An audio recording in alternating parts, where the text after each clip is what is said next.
पीर फकीर कभी गलत नहीं कहता, वो तो सच कहता है।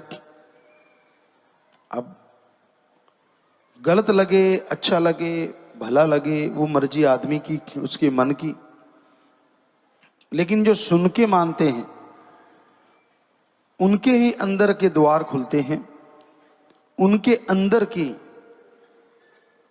सल्तनत, वो नजारा नजर आता है जिसकी कल्पना नहीं की जा सकती। क्योंकि अंदर जो चढ़ाई चढ़ी जाती है वहां ना सीढ़ियां होती हैं, ना रस्सा लटक रहा होता है,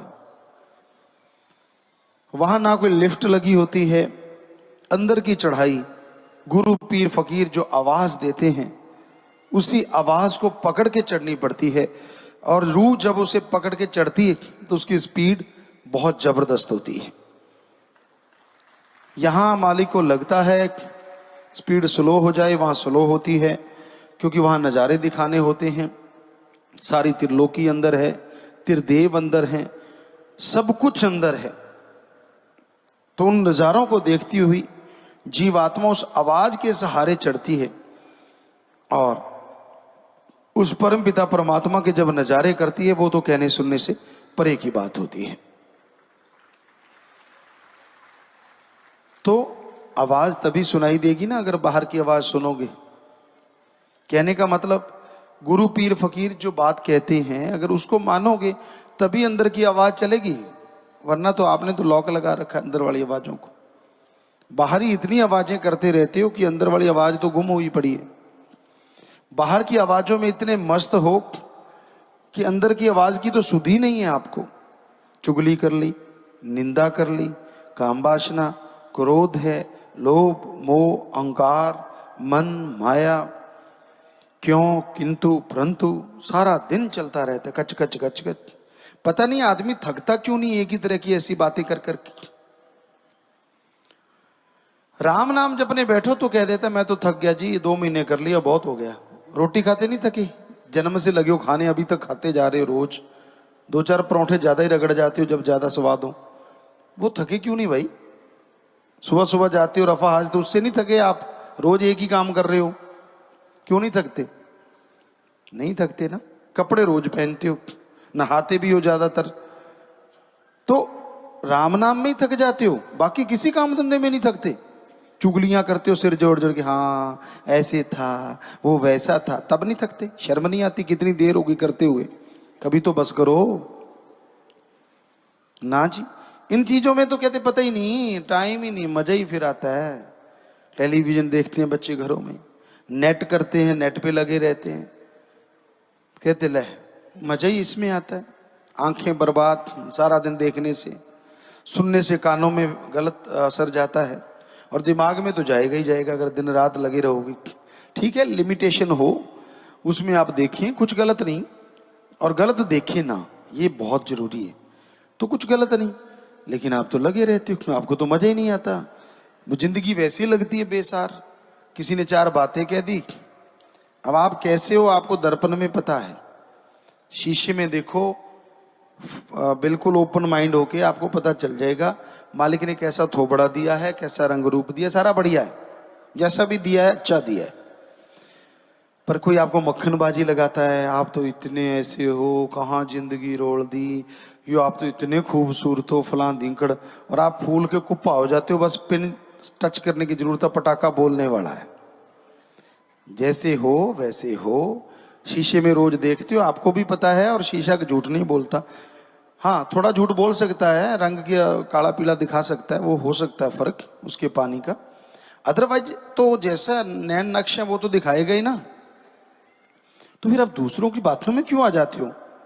खास करके हम अपनी बेटियों से कहना चाहेंगे कि किसी की ऐसी बातों में मत आया करो।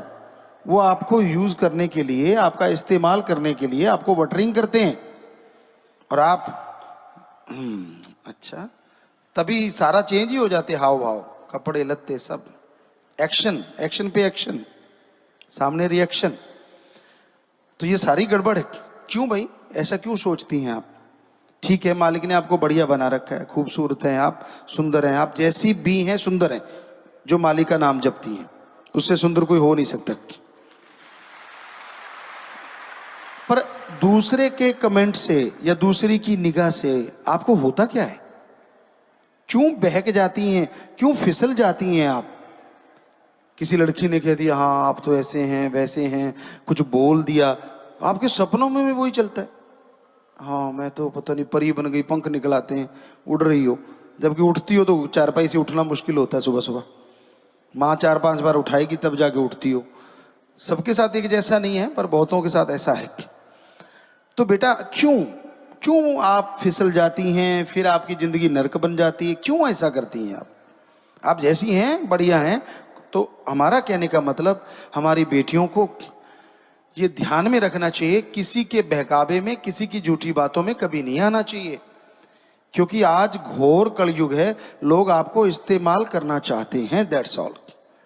गंदी उनकी हवश होती है, वो उसी हवश के चलते ही आपको ऐसी निगाह से देखते हैं, ऐसी बात कहते हैं। जिनके साथ हुआ होगा उनको पता है कि हाँ गुरुजी सच कह रहे हैं, जिनके साथ नहीं हुआ ना ही हो, मालिक करे वो बच के रहें, इसलिए हम आपको ये बता रहे हैं। तो ये आदत होती है, फितरत होती है ये नर मादा में। तो बेटा हमारी तो यही गुजारिश है कि ध्यान रखा करो, जिंदगी में सब कुछ है, खुशियां हैं, बस आप जैसे हैं वैसे हैं, आपको पता है। कोई कुछ भी कहे ध्यान ही ना दो उसकी तरफ, अपना एम बना के चलो, अच्छे पढ़ो लिखो, अच्छे बन जाओ। जब कुछ बन जाओगे आप मैरिज करवाओ जैसे मर्जी, वो आपकी मर्जी है, माँ बाप की मर्जी के साथ रहो तो कहने ही क्या, और आपकी मर्जी के साथ माँ बाप रहें तो फिर कहने ही क्या, दोनों बातें साथ साथ हो तो फिर दोनों कहने ही क्या। सो जब तक एम है पढ़ाई का, जब तक एम है कुछ बनने का, तब तक आप पढ़ें लिखें अच्छे बने, बाकी चीजों को आने ही ना दें, एमलेस ना हो कभी, क्योंकि दुनिया में बहलाने फुसलाने वाले बहुत हैं। तो ये बात पे बात आई तो हमें लगा कि हमारी बच्चियों को हम बताएं, क्योंकि माँ बाप अपने बच्चों को हमेशा बताता है कि ये बेटा ऐसा नहीं करना चाहिए, जैसे बचपन में ये नहीं खाना चाहिए, ये नहीं पीना चाहिए, ये नहीं पहनना चाहिए। तो ख्याल में आया कि क्यों ना आपको भी बताएं कि किस तरह लाइफ में आपको रहना चाहिए, किसी की बातों में ध्यान नहीं देना चाहिए, क्योंकि वो आपको हत्थे से उखाड़ना चाहते हैं। एक बार आप उखड़ गए फिर कोई बात नहीं पूछता, ये कहने की बातें होती हैं। सो पीर फकीर हमेशा सच बताते हैं, और यही होता है जिंदा राम का कमाल।